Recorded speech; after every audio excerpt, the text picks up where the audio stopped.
Hey everybody, this is Heather. Today I'm going to be talking about the first episode of The Week in Sardonyx, Crying for Help. Cry for Help.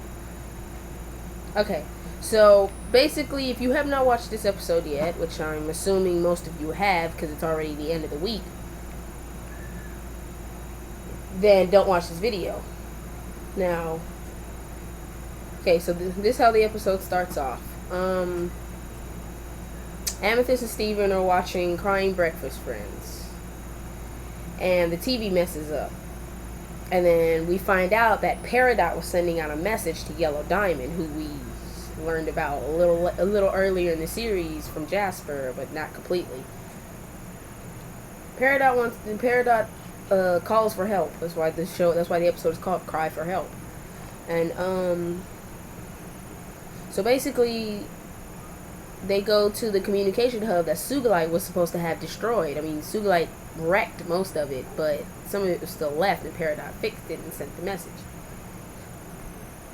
So, instead of forming Sugilite, we got to finally see Pearl and Garnet fuse. I mean, we saw part of their fusion dance when they were alone together when they were trying to teach Steven how to fuse. But we didn't finish it. We didn't actually see the finished fusion. But now we do. So, in the start of the dance, there's a lot. I know some people may not agree with me, but I know the gems are genderless, so they're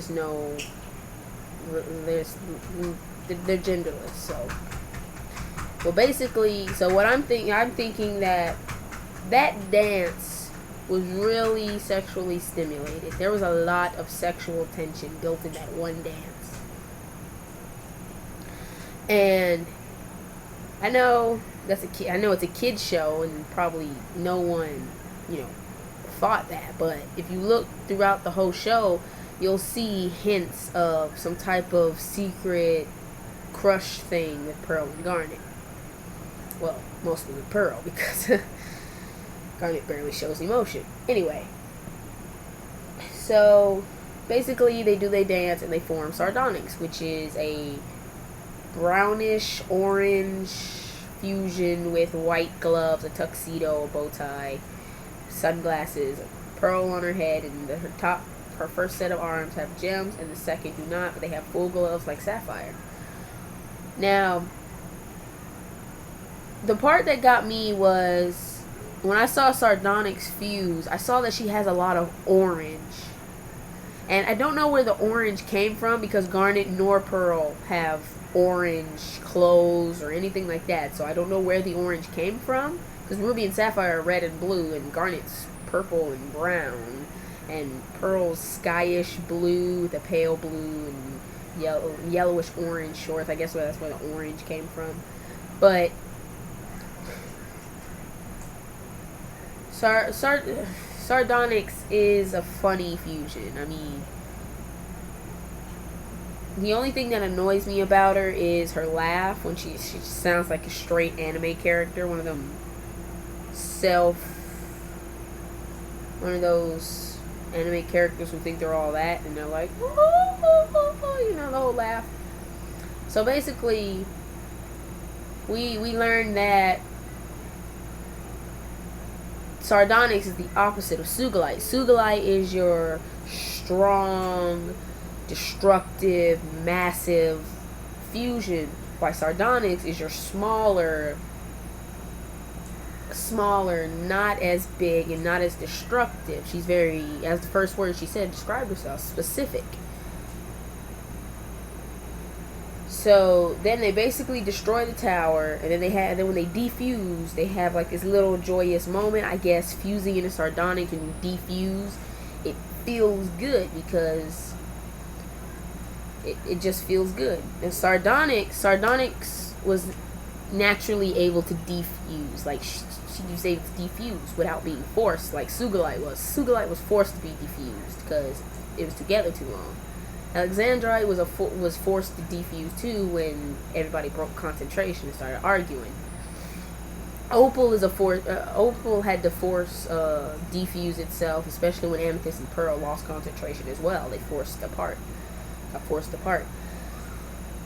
So, and basically, the next day, Garnet and Steven are watching Crying Breakfast Friends. I don't know how Steven convinced Garnet to watch it. So they're watching Crying Breakfast Friends. And if you pay attention to that part, you'll see that the pear and the spoon's like, why did you lie to me? And the pear's like, I didn't mean to.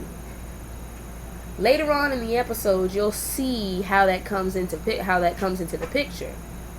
Because basically it's like foreshadowing the ending of what's going to happen at the end. So the signal comes back in the middle of the show. Then Pearl and Garnet fuse again. Amethyst has her little song just like Pearl did. But Amethyst sings the song about how she notices how she's the one who made Sugilite go berserk, because she forgot how good it felt, to be fused with Garnet to feel stronger. So basically it's like Pearl did not like Amethyst fusing with Garnet because Sugilite was very destructive, and I think there was a little jealousy in there with Pearl, because she also sang in her song, she was going to say jealous, but then she stopped herself and said something else.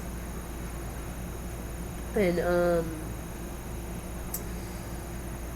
so then, like, afterwards, after the whole fusion, them disabling the tower, and Steven has the idea that him and Amethyst should stake out, since Peridot came back twice, and there's a good chance she'll come back another time, the third time. So basically they stake out. Steven teaches Amethyst a new little finger trick, and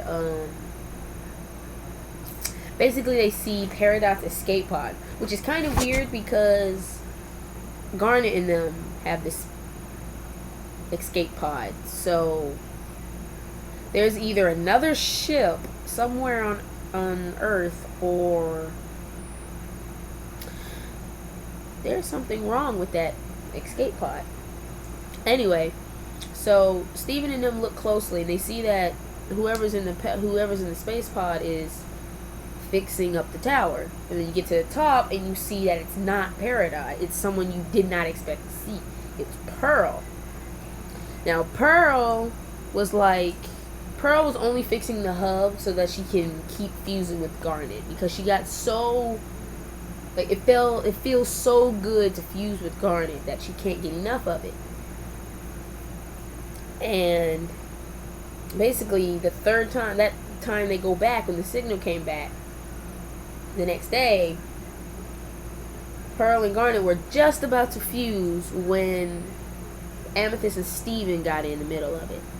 And they told Pearl that they saw her fixing the hub. Garnet's clueless at this point because she doesn't know what they're talking about.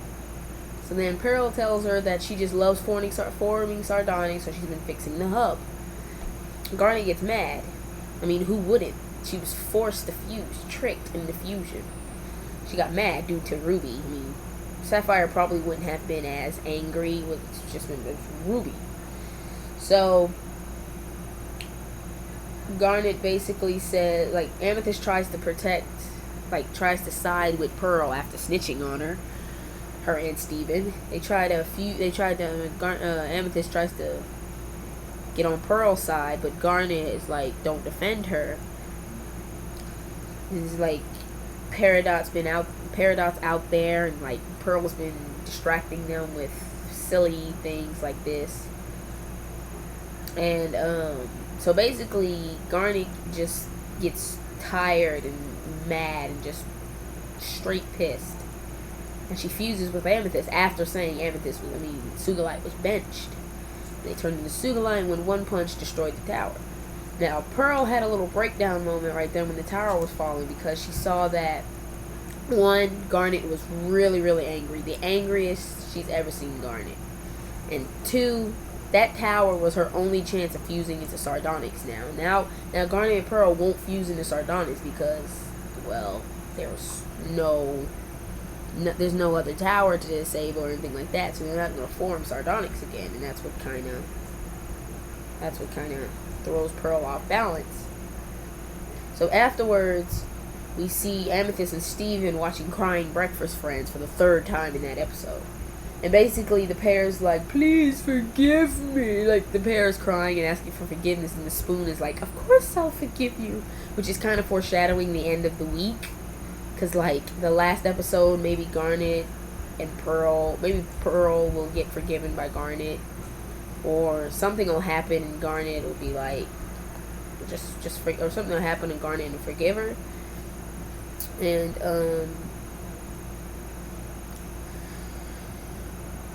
then after that, we see Steven and Amethyst break the fourth wall of cartoons, because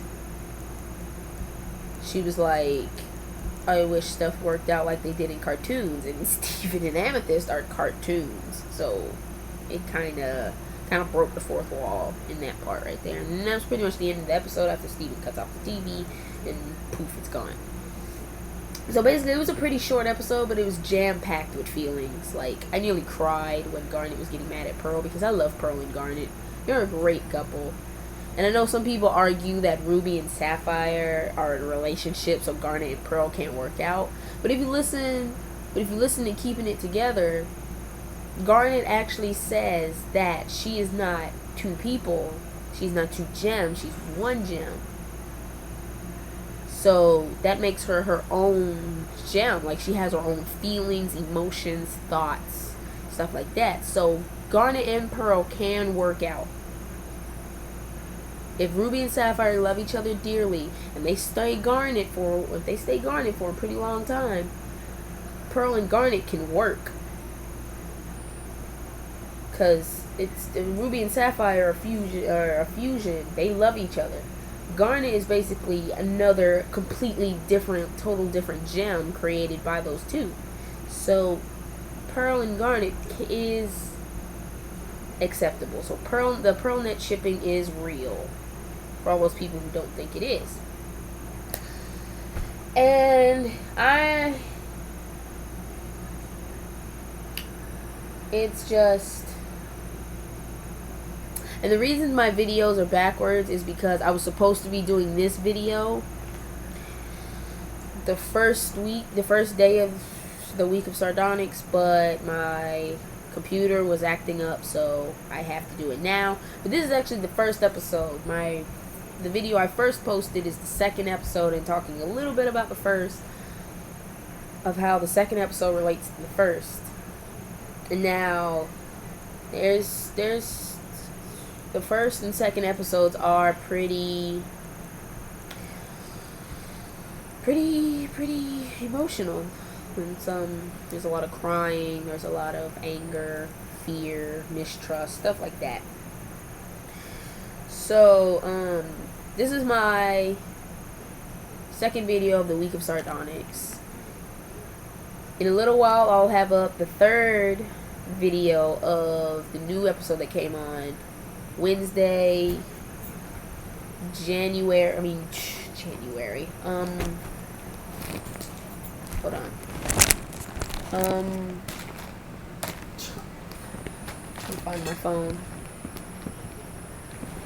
Anyway, it came on Wednesday, so I'll have that up by later today or so. So just keep in touch, and like, subscribe, comment. Just if you have any questions or anything that you think is wrong, or you have an opinion, please do not be afraid to leave a comment. I am not the type of person to get mad over them, so there's not much arguing. Yeah, that's pretty much all I gotta say. This has been my review / reaction to the first episode of the week of Sardonyx, Cry for Help. And yeah, I'm pretty much gonna end it here. So see you later, and keep up with my channel for the third video, Onion Friend. Peace.